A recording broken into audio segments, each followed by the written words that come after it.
Bienvenue à ce numéro du Journal des Journaux paru du 30 octobre au 5 novembre 2017. Une semaine marquée par plusieurs événements tant sur le plan social que politique. Ainsi, manifestation de la société civile du 29 octobre 2017, première grande mobilisation sociale contre la loi des finances 2018 a constitué l'un des titres à la une de l'hebdomadaire satirique La Griffe, qui nous apprend qu'entre autres mesures, les organisations de la société civile rejettent celles relatives à l'augmentation de la taxe sur la valeur ajoutée TVA concernant certains produits de grande consommation, ainsi que la hausse des prix de l'eau et de l'électricité. Une autre mesure de la nouvelle loi des finances qui fait aussi grincer les dents est celle instituant l'impôt sur l'héritage. Selon les acteurs religieux qui la combattent, tel que rapporté par le journal, cette mesure est contraire à l'islam qui a définitivement réglé la question de l'héritage.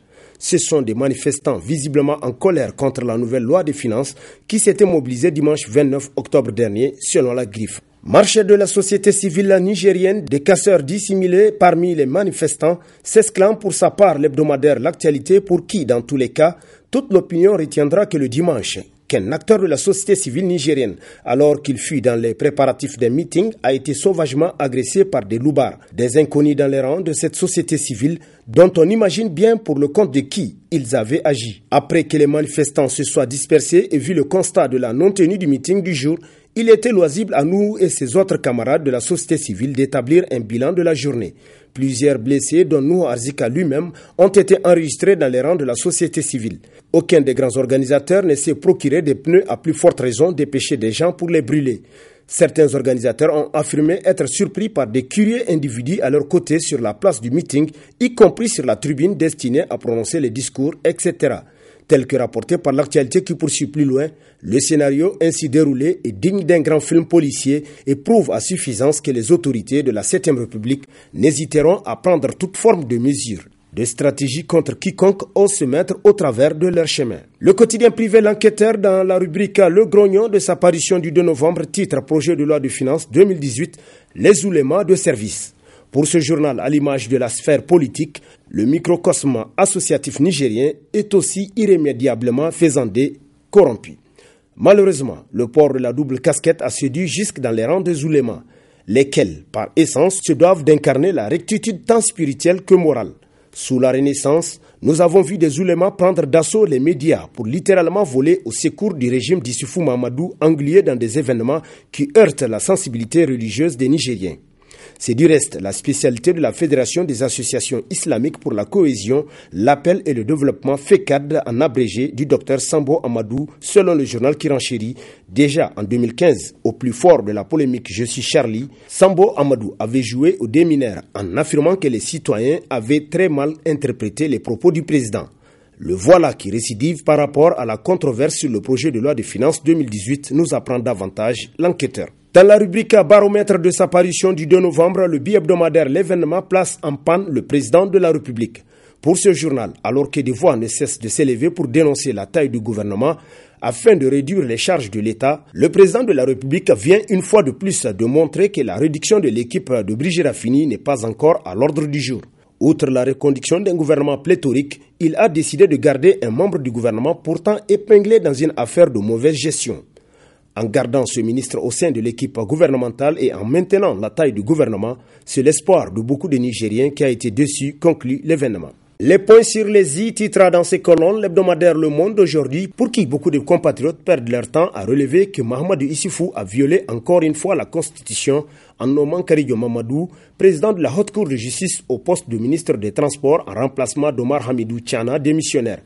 Il vise, paraît-il, l'article 143 de la Constitution qui stipule que les membres de la Haute Cour de justice sont inamovibles pour la durée de la législature.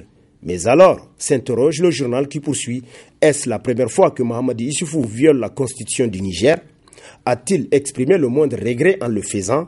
C'est à la fois une perte de temps de recenser que Mahamadou Issoufou a violé la Constitution et une naïveté extrême de continuer à penser qu'il s'en aimait ou que cela puisse changer quoi que ce soit à la situation. Si le retour au gouvernement de Karijo Mamadou permet au frère de Malika de faire son entrée solennelle à l'Assemblée nationale, quoi de plus important pour Mahamadou Issoufou?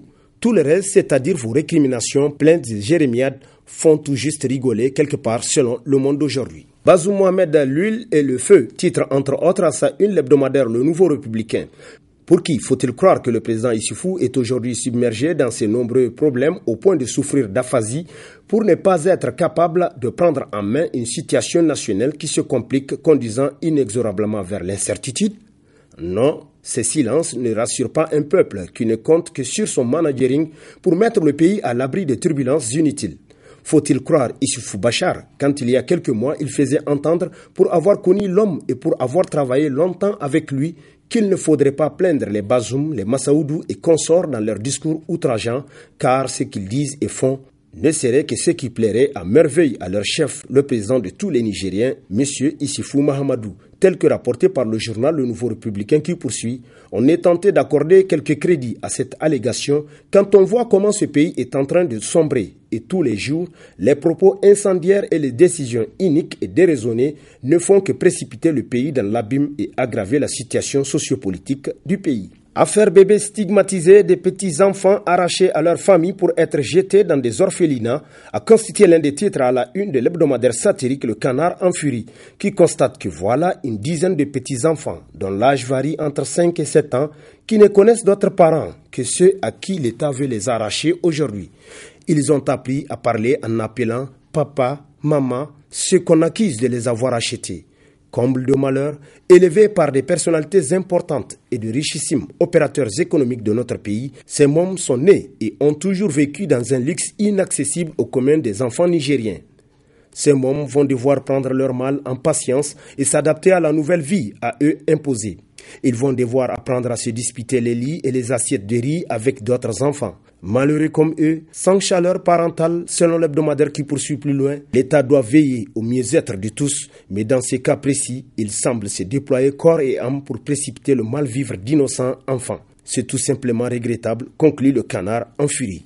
Déguerpissement sauvage sous la Renaissance, le 2 poids 2 mesures du régime, titre dans ses colonnes l'hebdomadaire Le Courrier, qui rappelle que les victimes sont des dizaines de familles de quartiers Pays-Bas à la périphérie de Niamey. Des citoyens établis depuis plusieurs années sur leur lopin de terre ont été spoliés par un opérateur économique soutenu par le régime d'Issoufou Mahamadou. En effet, constate le journal, l'homme d'affaires affirme à qui veut l'entendre que le terrain arraché aux citoyens lui avait été vendu par le ministère des Finances. Si cette hypothèse s'avère, nous avons la preuve irréfutable que le régime de la Renaissance est aussi mafieux qu'antisocial. L'on se rappelle ce litige foncier ayant opposé l'ancien secrétaire général du gouvernement Gandou Zakara et des héritiers Farakoy à Sagagourou. Malgré l'avis d'expulsion signifié par l'autorité judiciaire, Gandou Zakara et certains pontes du régime militaire de Salou Jibo refusent toujours de restituer ces terres aux légitimes propriétaires, souligne le journal qui renchérit. Les turiféraires du régime sont exemptés d'obéir à la justice. Par contre, les citoyens lambda sont littéralement écrasés. On arrache à des citoyens sans défense leurs terres pour les donner à un riche ami du régime. Et dire que nous sommes sous le règne de l'homme qui se qualifie d'Omar Ibn Khattab des temps modernes, constate Le Courrier. Lutte traditionnelle, crise à la phénylite, Abouba Ganda réhabilité à son poste de président, s'exclame dans sa rubrique sport, l'hebdomadaire Le Républicain, pour qui cette décision pour le moins légitime et logique a été prise le mardi 31 octobre dernier lors d'une déclaration publique rendue au siège du SNAD par 5 ligues régionales de lutte traditionnelle, à savoir Difa, Dosso, Niamey, Tawa et Tillabéri, et des districts de Maradi et Zender. Cette décision de réhabiliter Ganda à son poste est claire. Il appartient désormais au ministre des Sports, Kassoum Mokhtar, de prendre acte et de ne faire aucune objection et de remettre en cause à cette décision pour le retour de la stabilité et de la sérénité au sein de la grande famille de la lutte traditionnelle, constate Le Républicain. Et sur ce, prend fin le présent numéro de la revue de presse. Prochain rendez-vous, plaise à Dieu, dans une semaine, avec toujours la même passion de vous servir. Bonne lecture et au revoir.